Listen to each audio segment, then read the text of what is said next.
Let's move on. Farmers across Europe have renewed their demonstrations to demand action from policymakers. Apart from cheap supermarket prices and low-cost imports, they are also concerned about the European Union's strenuous environmental rules. In response to weeks of protests, the EU has already weakened some parts of its flagship Green Deal environmental policies. It has scrapped the goal to cut farming emissions from its 2040 climate roadmap. The EU has also withdrawn a law to reduce pesticides and delayed a target for farmers to leave some land fallow to improve biodiversity. But farmers are demanding more. In their second large-scale protest this month in Belgium's Brussels, thousands of farmers from Belgium, France, Germany, Italy, the Netherlands and other EU member states drove more than 500 tractors. They gathered near the EU headquarters. Local police set up barbed wire and barriers outside EU institutions.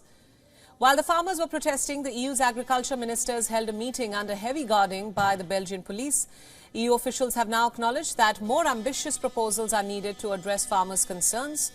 Belgium's Deputy Prime Minister said at the meeting that the European Union's Executive Commission needs to present more ambitious proposals to reduce the farmers' concerns. The Council has agreed that these policies go in the right direction. These measures will constitute the first concrete step that we will make to quickly respond at the European level to some of the worries of farmers. But the Council considers that this is not enough. The Council invites the Commission to supplement these measures with new, more ambitious measures. Indeed, the reduction of the administrative burden is one of the concerns mentioned by the agriculture community, but this is not all. Amid the protests, the European Parliament has approved an EU flagship law to restore nature salvaging, at least part of its plans to protect the environment.